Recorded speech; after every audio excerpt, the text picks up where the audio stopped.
Banjir Australia, 18.000 orang mengungsi.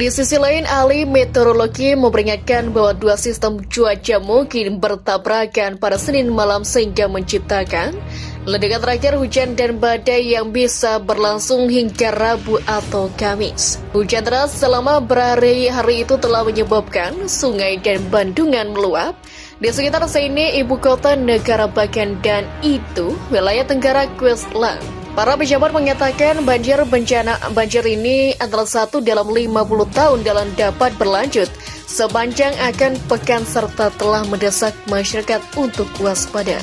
Perdana Menteri Scott Morrison telah menawarkan bantuan dana bagi mereka yang terpaksa mengungsi di daerah-daerah yang terkena dampak rumah bagi sekitar sepertiga dari 25 juta penduduk Australia.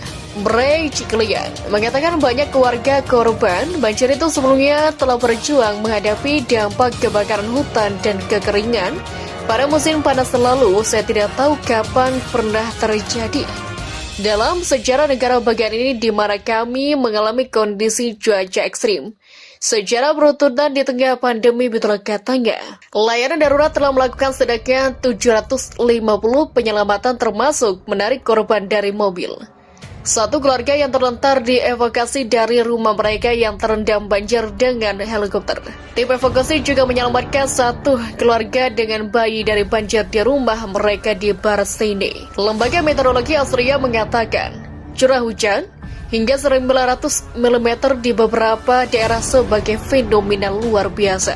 Banyak wilayah di NSW terlihat menyerupai laut perdalaman, kata lembaga itu. Senin lalu, pihak berwenang sangat mengkhawatirkan warga yang berada di daerah daratan rendah utara dan barat di Sydney, pantai pusat NSW dan lembah Hawkesbury. Apa yang terjadi sejauh ini?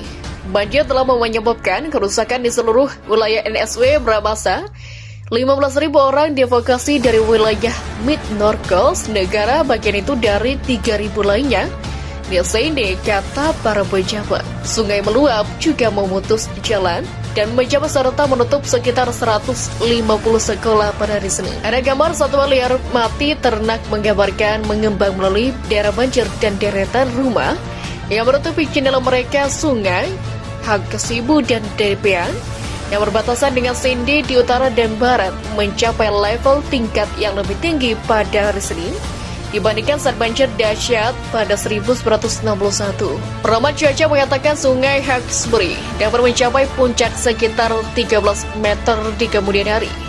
Selain itu, bendungan Warragamba yang menjadi sumber itu utama Sydney mulai tumpah untuk pertama kalinya dalam 5 tahun. Pihak berwenang mengatakan bendera bendungan itu mengeluarkan sekitar 500 gigaliter sehari, setara dengan volume pelabuhan Sydney. Pada hari Minggu, pasangan muda melihat rumah mereka di utara Sydney tersapu banjir bandang pada hari pernikahan mereka. Para tetangga yang terkejut merekam rumah 3 kamar tidur berombang-ambing di sepanjang Sungai Maning setelah tepian pecah. Penerbangan telah ditangguhkan di bandara sekitar 17 km utara Sydney setelah landasan pacu banjir. Pihak berwenang juga melaporkan tanah longsor dan rusakan rumah akibat tornado kecil yang melanda barat Sydney pada hari Sabtu. Di tengah Queensland, banjir melanda juga melanda Brisbane dan Gold Coast yang akhir pekan. Kondisi diperkirakan akan meningkat hingga Selasa. Seberapa serius situasinya? Pihak berwenang telah mengeluarkan 28 perintah evakuasi di seluruh negara bagian berdampak pada ribu orang, sementara 16 wilayah lainnya telah diberi peringatan. Apa yang kita alami sekarang berbeda dengan apa yang telah dialami selama 50 tahun terakhir. Jadi berharap tanggapi dengan serius, kata Bray Cilian pada rapat sebelumnya. Ini adalah curah hujan yang akan terus berlanjut bawah Caca tidak bergerak, dan juga tentu saja kapasitas tumpahan bendungan Muara Gamba dan apa artinya itu, minta tambahnya.